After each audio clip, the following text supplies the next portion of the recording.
Hello, I am Moodita, and welcome back to Satisfactory.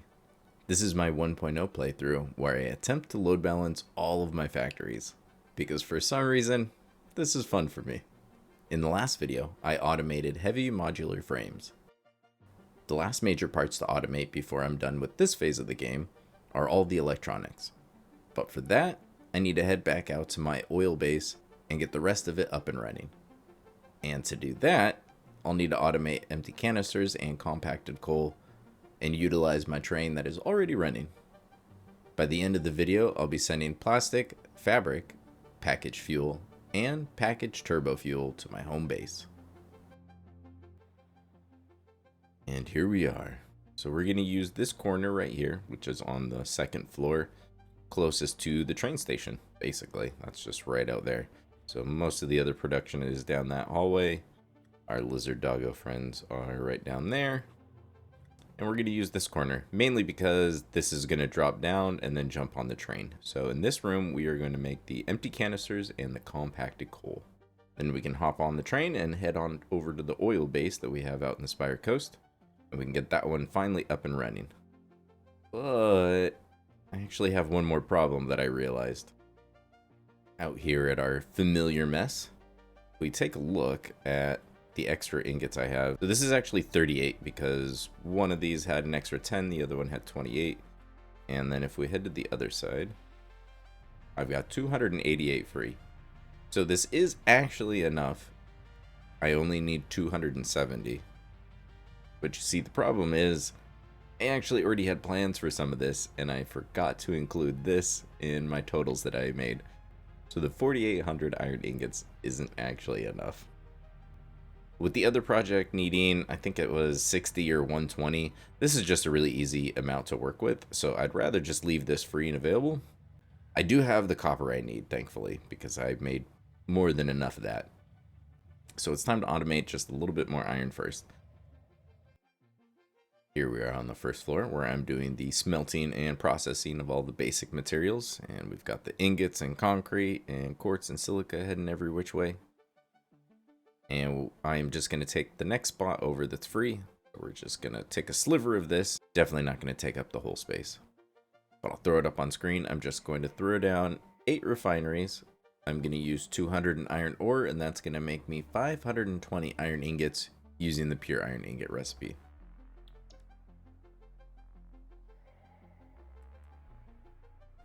Just like the other rooms with the refineries, I'm just going to give myself about 2 foundations here. Only 1 foundation here, and that way I can add the catwalk and kind of have it ramp down into there.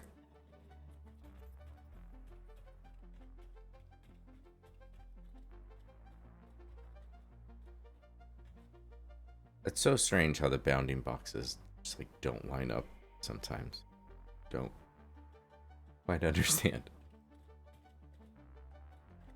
And because I'm in the middle of so many blueprints, snapping is really difficult, so thankfully, I only need 2. Alright, and let's just join these real quick. Just place a temporary splitter on top of both of these. Just add some lifts real quick, and I'll figure out what speed they need to be in a second. And we'll just get this centered here. Let's see. So I'm going to delete those 2 pipes, and this is going to be the junction probably that brings it all in. So I want to make sure that my belt isn't in the way. Let's just lock it there and see. Is that not even close? Okay. There we go. And there's the height. All right, and delete all the extra ones, and now we can just run some belts into here. Alright, so that's how they're all going to go, and then this is going to come up from right there. Looks good. We're going to have 288, so that is a Mark IV. Split that in half, so 144, so that's going to be Mark III on both of those. And then that means that needs to be Mark III and Mark III. That means, let's see, 144 in half. That's going to be Mark II, Mark II.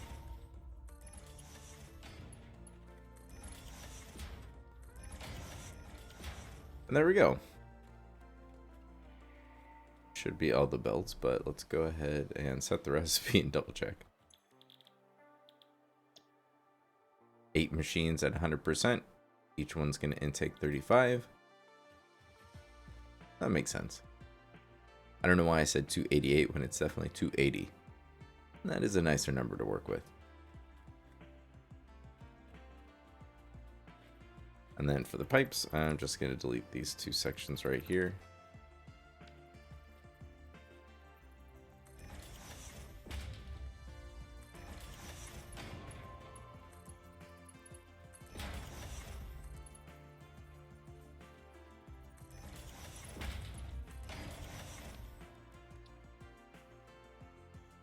Obviously, we need to make sure it's the right color. And pretty simple for this. And this is going to be more iron ingots than I need, although I'm sure I'm going to run out in no time. Let me get this all up and running and I'll show you it working. Since this isn't the focus, and we can move on to bigger and better things. And here we are. All up and running at 100%. All green lights we like to see. So this is how I decided to split up the belts. Now I have 520. So I could have just put this on 2 different belts and I could have evenly split it 260 and 260. Wouldn't have been too bad, but it's not like the best number to work with. So I decided to group up the first 7 all on a Mark IV belt, and this is just shy of being full. So what I'm doing is I have a section of Mark IV, but then the rest of it, we come right out here, is Mark III. So this is going to give me a completely full Mark III belt, and then I have the overflow being merged up with this one. So now I have a 270 and a 250 belt. Those numbers are just a little bit easier for me to work with. But let's go back to the beginning and let me show you what else I did. So we've just got the iron coming from over here, snaking around, and I just added another load balancer. I needed 280 out of the 300 line, which was 0.93333, which is 14/15. So I have 1/15 being just sent down and it's being sunk right now. And so I have it labeled down here with the exact amount. I've got 20 free. And so a 14/15 split really isn't too bad. It may sound really bad, but it's not. So we've got the initial amount coming in and it's going right into a splitter. 2/3, so one on this side, one on this side, are immediately going into a merger. So that right there is our 10/15. The last one is going into a merger because that's how we start every 5-way split. And that goes into the splitter where 3/5 come up to here, which since that's already coming off of 1/5 of the initial belt, we've got 3/15 up here. So now we've got merged up with this 10, we've got the 13. The other half from this splitter is going into this one, and we've got to use all 3 outputs. So we've got 1 being cycled back because we've got to do that to make the 5 even. 1 is headed up to here to give us the 14, and then that last 15th is the one headed downstairs to the sink. And that's how I split off the 280. And now I've got the iron sinking out here. So really, we're down to only a couple left. All of the iron sinks are completely gone, and I got to cut off all of that extra temporary foundations. Now that I have the iron ingots I need, now we can start working on the real project. Alright, let's make some canisters. So I'm going to give myself 2 foundations here and 1 foundation there. I need 9 constructors for the iron plates, 9 constructors for the copper sheets. So I was just going to use one of my blueprints that I already had made that had both floors basically, like I did in the last one, and just cut off the inputs so that I could have them split up, but it just didn't quite work out right. So I'm just kind of ad-libbing here and create our own.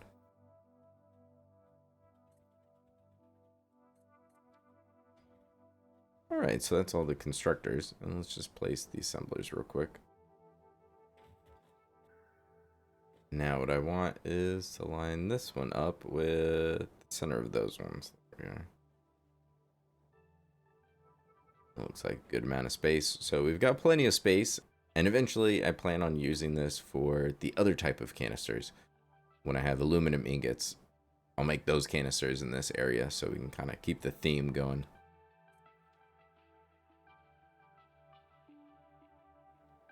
All of these are going to be at 100%, or at least for the constructors. So let's go ahead and copy and paste. And let's go ahead and color coordinate a little bit.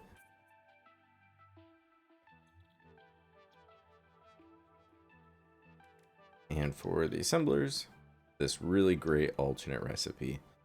Since I need to make 360, I'd really rather not have to use 180 plastic. Looking at all the recipes, although so many of them are just from unpackaging stuff, haven't unlocked all of them. There's the steel coated ones which use steel ingots, but I think this one's still better, or at least this is the one that I usually end up going with when I need to create a decent amount, because the default would mean that I would need half the amount of canisters in plastic. So to make 360 I would need 180 plastic. That's actually a decent chunk. I'd much rather use iron plates and copper sheets. These, however, aren't at 100%. I'm an idiot. Alright, so change of plans. I remembered that I actually have 2 sets of assemblers I need in this room. So we're going to line up the 6 assemblers that I need for this, because I also looked at the wrong amount. So this right here is going to be doing our empty canisters. And that's going to take all of this and use it for there. And then the 8 assemblers, which I do need, are going to plug in right here.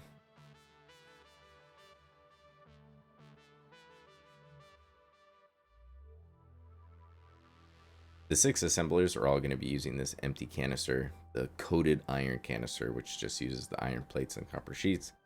I really like this recipe. For the set of 8 assemblers, this one is using the compacted coal recipe. This one is going to be slightly underclocked. I need 180 across 8 machines, 22.5 for each one.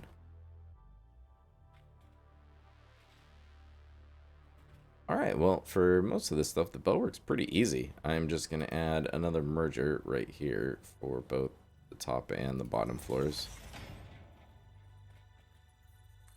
We're just going to merge up all of these. So let's see, what are we making? 20 for each one. Perfect. So mark 1 for all of these.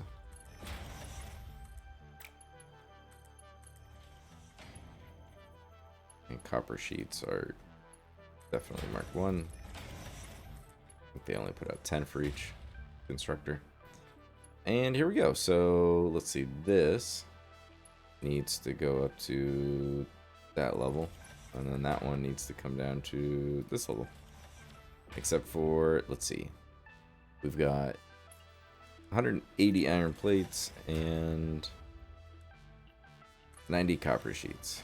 All right, so Mark II is the top one there. And then for this one, we need a Mark III, and we need to miss that lift, so we'll just go over to here.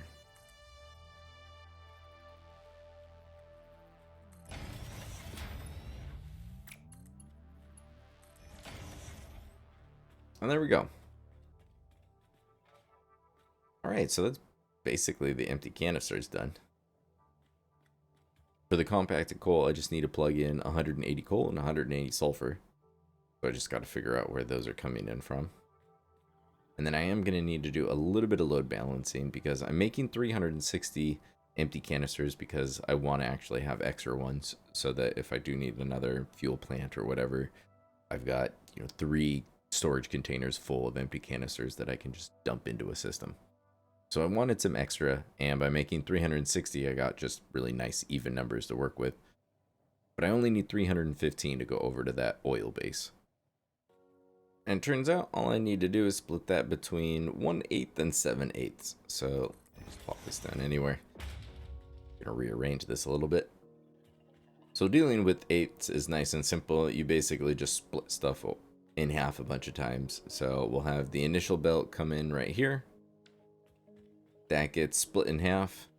So one half stays here on the bottom. Second half comes up here, merges up to that one. Then that one gets split in half. So now we've got a quarter going here, a quarter up here. This has 3 quarters. And then that quarter gets split in half. So we have 1/8. So there's our 7. And here's our 1. And with the compacted coal, I'm making exactly how much I need. So don't need to mess with too much there. I'll just need to do a little bit of load balancing to get both of the belts to 180. So let's go ahead and jump ahead again. And I'll show you what I've done. Time for the quick little tour. So this is where our journey starts. This is the belt bus that's on the very north and farthest to the side.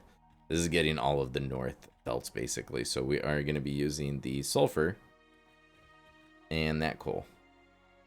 So with the sulfur being on this side and it's at the very bottom, I decided to just bring that over to here and then bring that down so it misses the quartz and whatnot and just skips everything else by going under it.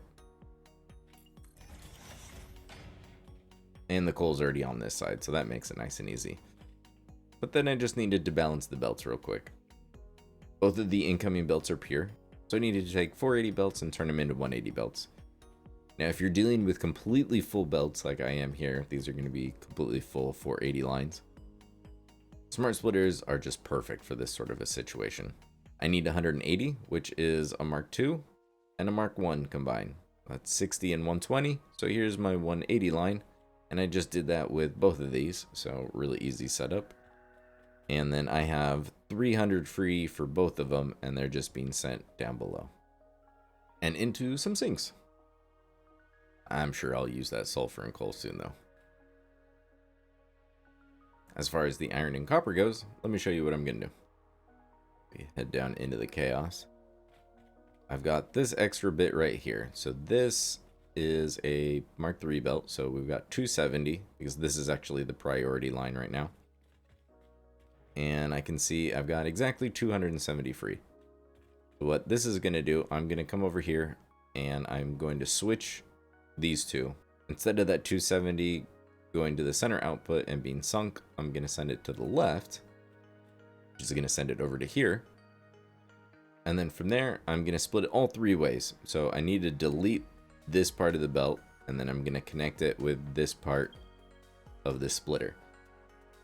Because if I split 270 3 ways, we've got 90 on each one. I recombine 2 of those in a merger right here. So I've got my 180, and then I will continue to sync 90, and I'll just change my sign. For the iron, we come down here, it's super simple. So the reason I did what I did with the smart splitters instead of making 260 lines, it's because I need exactly 270 for this process. So it's a whole lot easier just to do that right out of the refineries. And then what I'll do is delete this belt. We'll get that connected and it'll head on up into the factory. I need to connect that light. And up here in this room, we've got some lights to add a little bit. And we've got everything else set up. So I really should have ended up switching the assembler parts and having the 8 assemblers for the compacted coal on the other side. But, you know, I had the extra room since these were getting lifted up anyways, so it really doesn't matter. It just adds a little bit more fun to the factory. The coal and sulfur are going to come in from here and get plugged into those assemblers, and everything else is pretty straightforward. I've got my 1/8 and 7/8 blueprint all set up, and for the time being, I'm just going to have them re-merge back up together and go into a sink.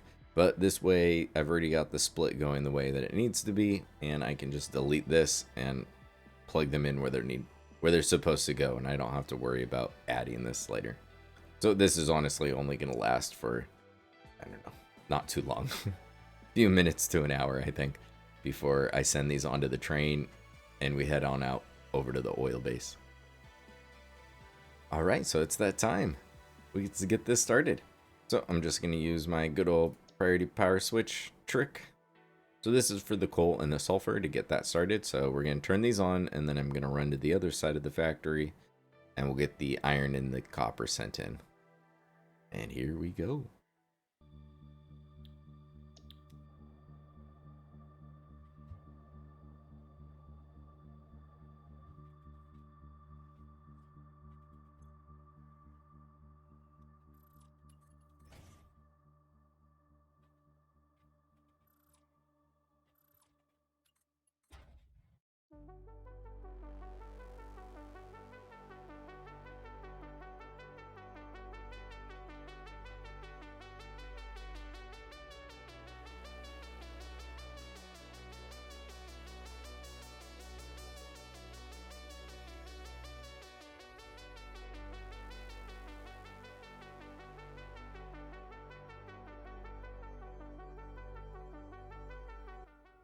Not too shabby. Got up and going pretty quickly, and now we've got everything syncing, and it looks like everything's pretty much staying on right away. Which makes sense. None of these splits were too complicated.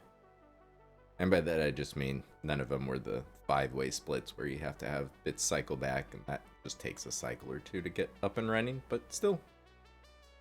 So since we dealt with even numbers, it's pretty smooth. Alright, well, that's the first mission complete. Now I have the parts to work on the real project. I feel like I've said that before. Everything is staying on just like it should be, running like a charm. Now it's time to take these to where they're supposed to go. So the very end one, that really slow belt, is basically the extra. This one is going to go to storage.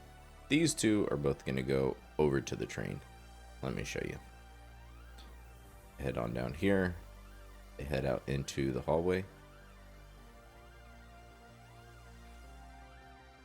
I don't think I ever really explained this because it's one of those horrible realizations that I just didn't quite plan this as well as I thought I did. And the way I'm doing these elevators, it gets complicated. Really, I just could be a lot better at planning. But basically, because these ones right here are going to go down, right? But they're the very top level. So any of the ones under it can't go straight through it. I mean, they could, but not in my world. So really, the very top ones should have been the farthest back, and then I could work my way forward. That would have worked, but that's not what I did. Because I wanted all the parts to be nice and close. So from here, I could still see them instead of being really far away. So to get around that, what I'm doing is I'm having these basically kind of snake around, and then they fill in the next row, and then they'll fill in the next row. So is it awkward? Yes. Yes, it is. But I've got tons of space, so really, it's not too bad. So that's why these ones are snaking around here. 2 of them are going straight down. This one goes all the way around, and then it's going down into storage. So if we come down here, and then down here, these 2 come along, and then they head on to our bus. Head on back over to here. And the like 200 fabric that I had already made out of excess polymer, it just got delivered, I think. Nothing else is really turned on, but there was a little bit that got made when I turned that base on initially with that extra polymer resin that was there. So since I finally got these belts hooked up, it finally got sent over. So the canisters and the coal are just going to head right over here and into these industrial storage containers. I'm just going to let a little bit of a buffer build up. That way it'll just get started right away, and I won't have any issues with throughput of the train because that first shipment will be more than enough. But as soon as I connect it and the next train comes and grabs it, the whole thing is going to get started. Now I'm going to go delete those sinks, and we can get everything flowing over to here. We'll get these buffers starting to fill. In the meantime, we can go over to the oil base and take a look at everything before this thing comes to life. I keep forgetting this was like the first hypertube I built, was to get from the train station to the home base.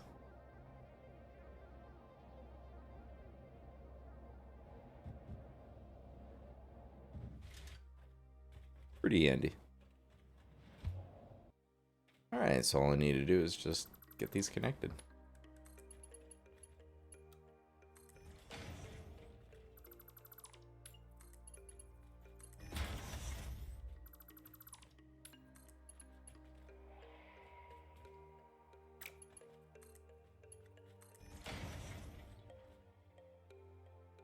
And now I clean up my mess.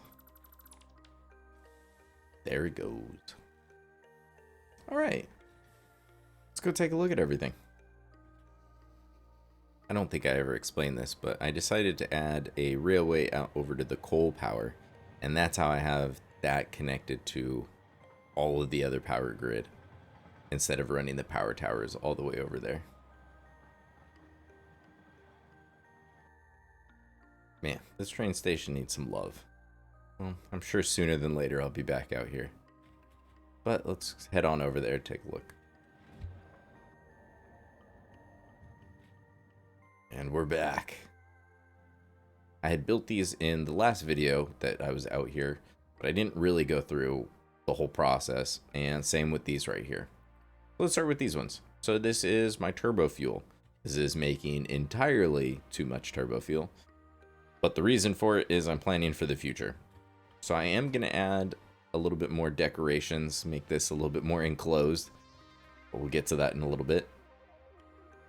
The one part that isn't really going to get finished is this end piece, because I have plans to add more, and may even take up more space than I left it. We may have to change where that belt goes, but that's pretty easy and no problem.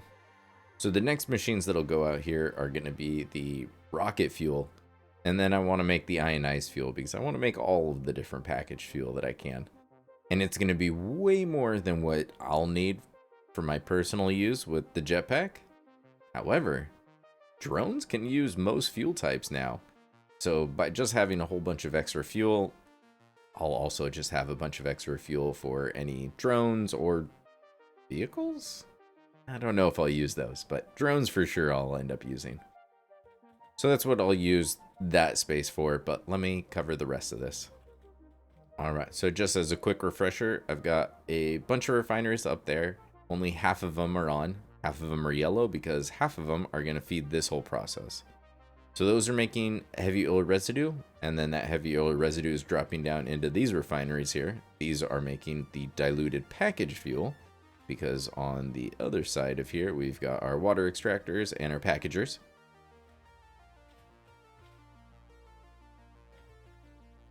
And 270 of the packaged fuel is going to head over to Turbofuel, so that's on this belt right here.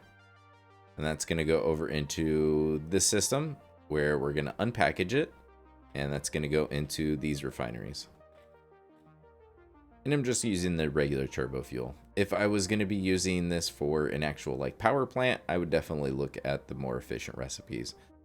But this one gave me pretty easy numbers to work with. The Turbofuel is then going to go into packagers, and that is what I needed a whole bunch of those empty canisters for, because it's going to feed all of this. Now the other bit that it's going to feed is the fact that I'm making more than 270 fuel a minute. I'm actually making 360. So the other 90 is going to be on this belt, and that's going to storage. So I'm going to have packaged fuel and packaged turbo fuel headed over to storage and into my dimensional depots. Let me show you the life of the empty canisters.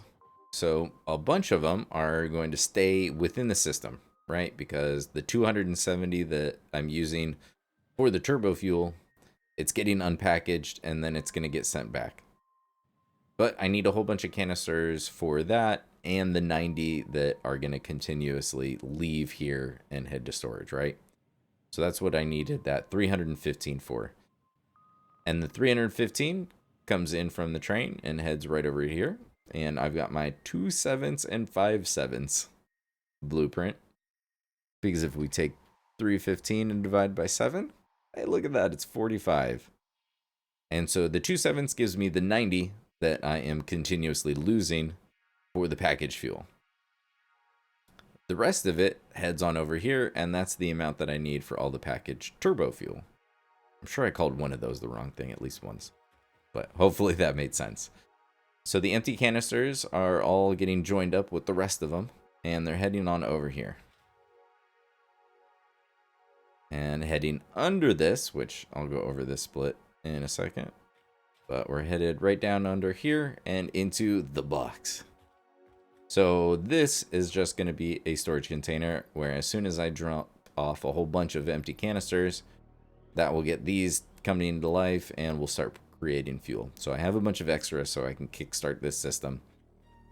The way this is going to work is we are going, not my favorite thing, but that's where it lined up and I just didn't feel like messing with it. All of these refineries making the diluted packaged fuel need a total of 360. So to split that using a smart splitter, it's pretty easy. We just send a 480 line, which is even right below it, like impossible to highlight, which is just so silly to me. Yeah, and that's why I don't really like doing this very often. There we go. There's the Mark IV. So we've got 480 coming into here. The priority is going to be a Mark II belt.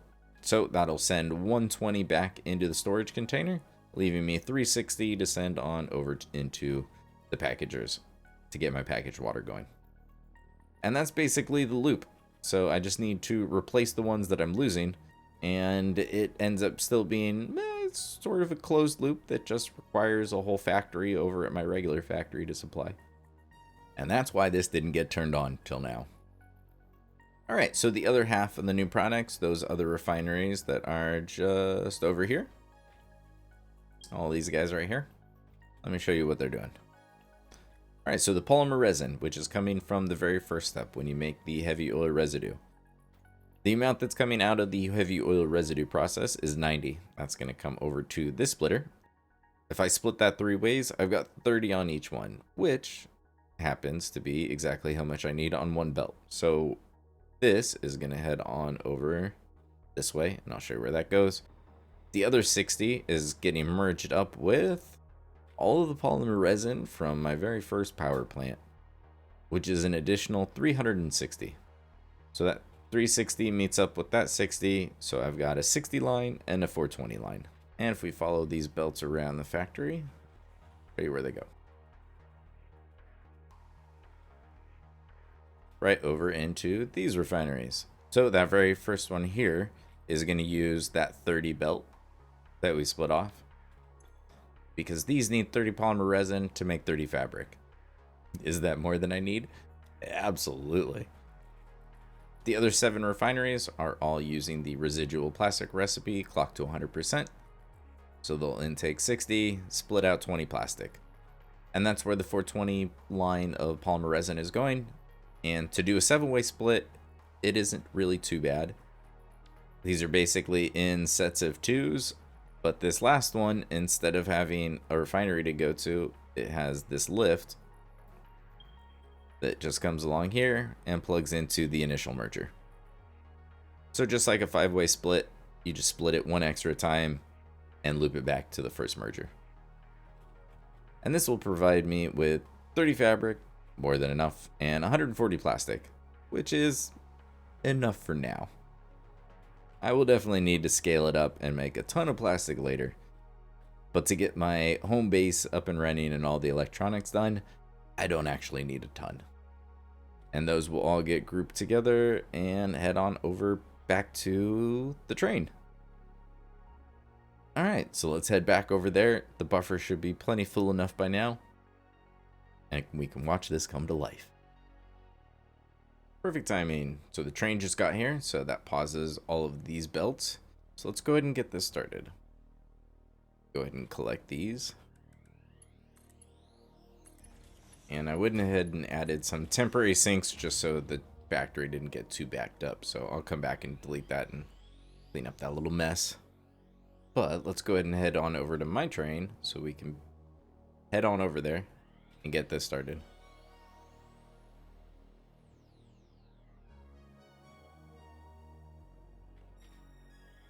Just gonna head over here to my big black box, and we're gonna dump all these empty canisters. So by doing this, it gives me a few more minutes of time for this system to get a little bit up and running before the compacted coal shows up. Since I just dumped in like 2,500 empty canisters, that'll let this system get up and running. We'll get some diluted packaged fuel going, and that will at least back up a little bit of the fuel into these refineries before the compacted coal shows up and gets that started. I am going to basically be losing 90 empty canisters a minute because I'm sending 90 packaged fuel on over to the train right now. So that's why I can't let things get completely backed up unless I wanted to just add a lot more canisters, I think. But this should work. While I'm waiting for all of this to kind of get started, I'm going to head over to the power plant and send the polymer resin over. Now I'm just going to switch the center output from any to overflow, and then to the left will be any. That'll send that over to the new part of the factory. I'm leaving this as a backup. So if anything ever happens to that belt or that factory, when this backs up, that way I have this sink here to take care of the polymer resin, and the large majority of my power doesn't just disappear.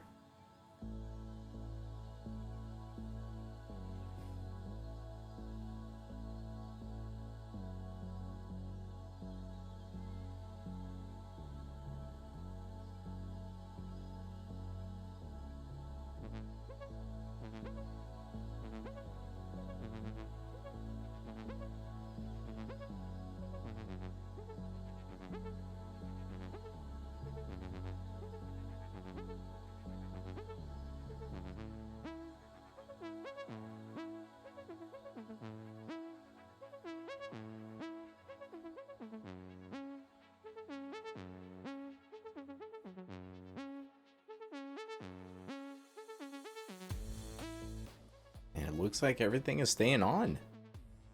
The nice thing is if these are staying on at 100%, that pretty much means everything else is.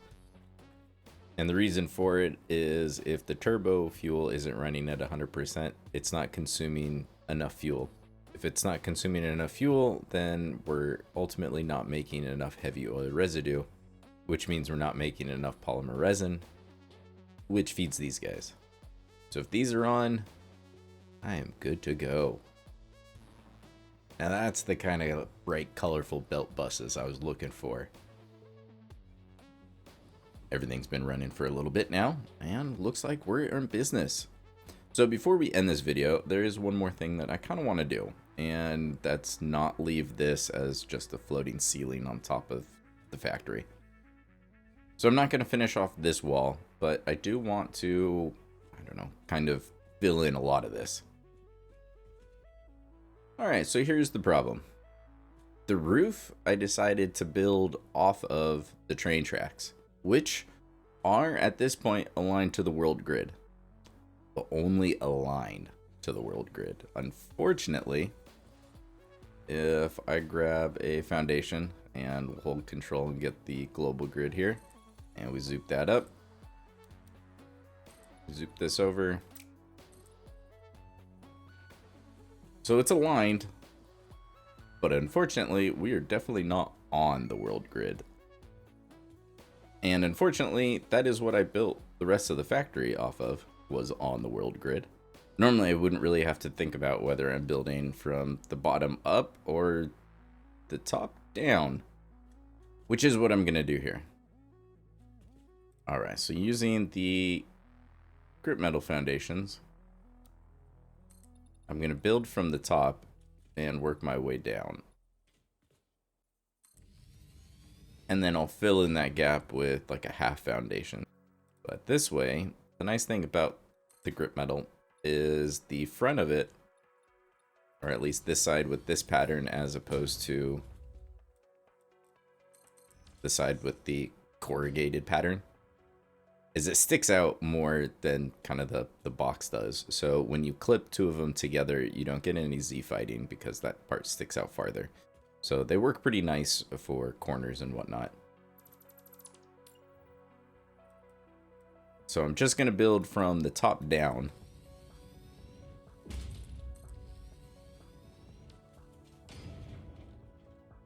And then when it comes to this part, what I'm going to do is just delete these ones right here, and actually probably that one. And then I'm going to replace it with a 2 meter. That'll be right at the level.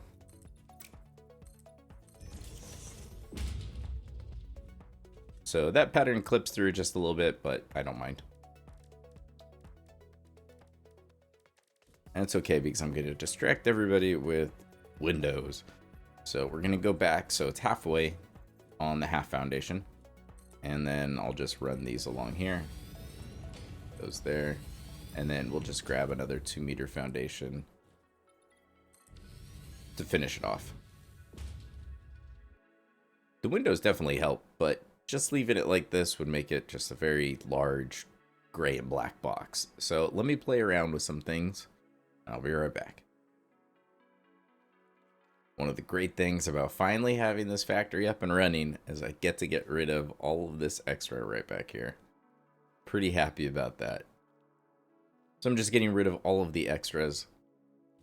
And then once this is cleared out, then I can finally make a back wall. Well, that'd be nice. Oh, back to work. Alright, so it is still a giant gray and black box, but at least it has two stripes of blue and yellow. I just added a extra 2-meter ramp to kind of give it an extra little overhang because it felt weird just having it end right there. And then I just made a blueprint for these. Just a bunch of big concrete pillars and some display signs lined across the middle. I've had the hypertube entrance for a while and it was just this stripe of wall, so I kind of finished this off. I thought about adding a light here. Maybe I will, but I thought that it would be a good idea to still be able to get outside if I needed to, so I just added these gate holes.